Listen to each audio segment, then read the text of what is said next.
Belut air tawar ini memiliki harga jual yang sangat fantastis saat ini untuk dibanderol dengan harga sekitaran antara 40.000 sampai dengan 60 ribuan per kilonya untuk suplai luar negeri.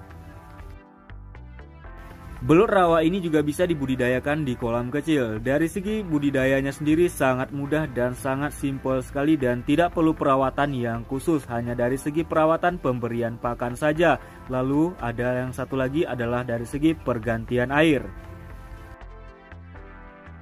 Budidaya belut ini banyak sekali digemari oleh para pembudidaya yang ada di Indonesia. Selain itu, untuk budidaya belut ini juga tidak tanggung-tanggung. Dengan membudidayakan belut rawa bisa tumbuh dan berkembang hingga 1 gagang cangkul dalam per ekornya.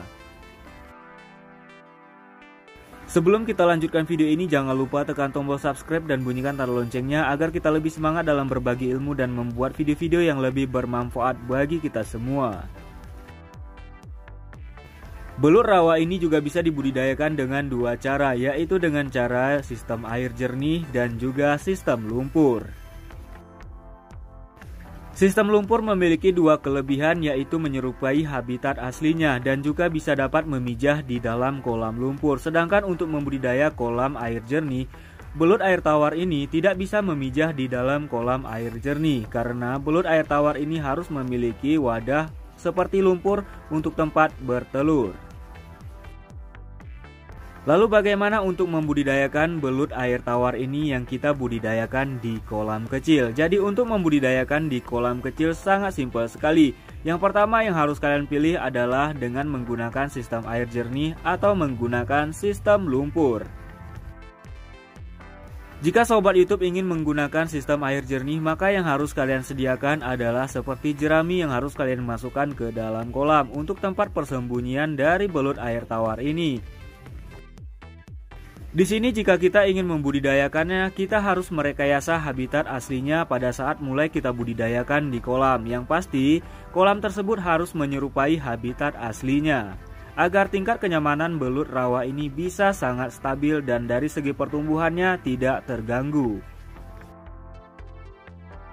Belut yang kita tebar akan bersembunyi di sela-sela ranting ataupun jerami. Nah, jika ingin membudidayakan dengan menggunakan lumpur, apa saja yang harus kita sediakan? Jika sobat YouTube ingin membudidayakan belut rawa ini dengan menggunakan sistem lumpur, maka yang harus kalian sediakan adalah lumpur beberapa timba saja dan tidak perlu terlalu banyak. Di sini kalian juga bisa menggunakan tanah kering, tetapi yang harus kalian lakukan adalah memfermentasi dulu tanah kering itu selama kurang lebih 10 sampai dengan 15 hari. Setelah itu kalian masukkan beberapa daun-daunan seperti ranting-ranting juga bisa dan juga seperti jerami yang terbuat dari batang-batang padi ataupun batang jagung juga bisa kalian masukkan ke dalam kolam lumpur. Dan jangan lupa masukkan beberapa eceng gondok ke dalam kolam agar bisa menyerupai habitat aslinya pada saat nanti kita mulai budidayakan di kolam kita. Biarkan eceng gondok tumbuh dan berkembang hingga memadat di dalam kolam hingga menyerupai habitat aslinya.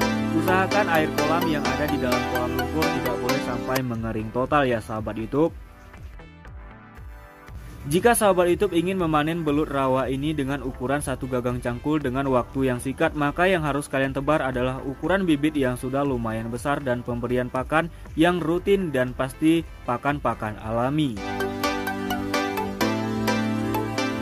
Belut ini dapat dipanen dalam jangka waktu kurang lebih 4-6 bulan dan juga tergantung pada ukuran bibit yang kalian tebar dan juga tergantung pada ukuran permintaan konsumsi. Oke sahabat, itu mungkin sekian saja dari video kita. Jangan lupa tekan tombol subscribe dan bunyikan tanda loncengnya.